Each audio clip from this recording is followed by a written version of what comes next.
Hello everyone! Welcome to Sweet Diaries. As you can observe, lagi akong maagang pumupunta sa uni to study. Ever since na nasa Philippines ako, I would always go to school early para makapag-aral or review. For me kasi, mas nare-retain sa akin yung pinag-aaralan ko when I learn or review them before my class starts.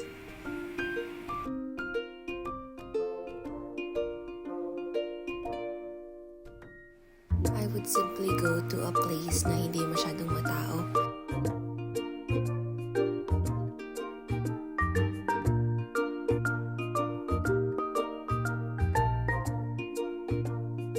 Sometimes kapag wala akong lecture videos na pinapanood, mas gusto kong nagpapamusic.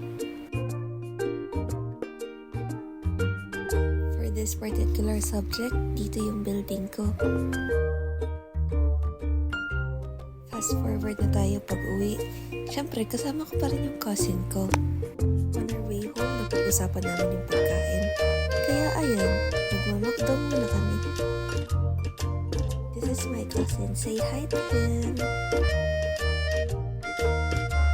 The next day, ganun pa din. Didiretso ako ng library.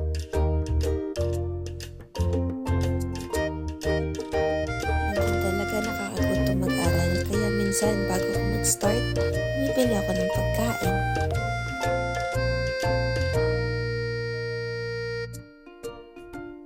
Pagpasensyahan nyo na yung buhok ko, hindi ko naman na-realize na ganyan pala yung itsura niya. Dahil late na, lilipat ako ng building, yung mas malapit sa building ko.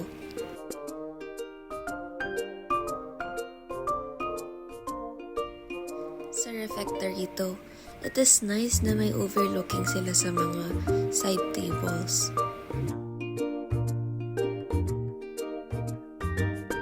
Minsan, it helps me to rest or relax. Minsan, pwede namang magmuni-muni lang.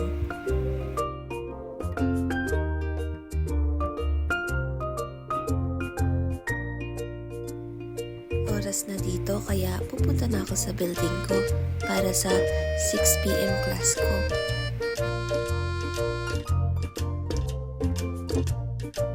Minsan, hindi ko na rin alam kung matatakot ba ako sa mga videos ko kasi as you can see, walang tao. Ito yung main building ko sa Business, Government and Law Building. Pero minsan sa ibang building kami, lalo na kapag walang vacant room sa building na to. Usually, kapag hindi ko kasama yung pinsan ko, nagbabas ako, uni to city, city to Samin. As you can see, minsan wala na talagang mga tao sa paligid. Today, papasok na tayo sa aking part-time job. Today is actually my 3rd day sa training. Hulaan nyo na lang saan yung work ko ha. Weekly ako naglo-laundry dito sa amin. Usually, kapag may spare time ako kapag umaga. Kapag maaga akong nagigising, maaga akong natatapos malikot, mag-ready, naglo-laundry ako. Sayang din kasi yung araw kasi kapag gabi, sobrang lamig talaga. Hindi talaga matutuyo yung mga damit.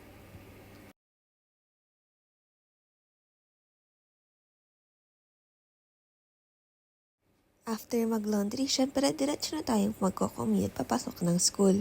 Usually, nagsispend ako ng 1 hour sa commute. And sometimes, mas inaagahan ko pa para iwas late na rin. Everyday, ito yung makikita mo kapag nagbabus ka. Kung sa Pinas, makikita mo is mga kambing. Dito naman, mga sheep.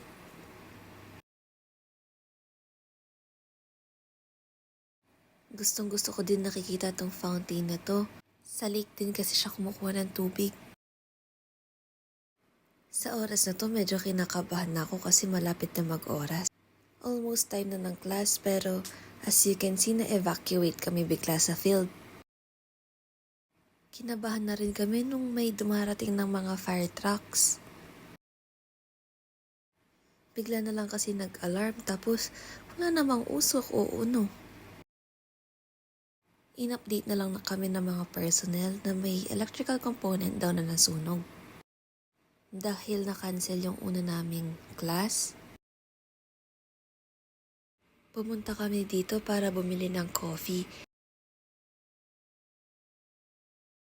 Mukhang masasarap din yung breads kaso malalaki, hindi ko mauubos.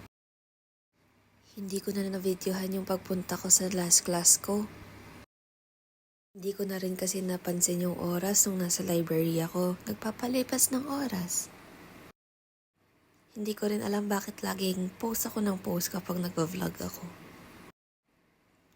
O, diba? Ang ganda ng mga priority seats nila.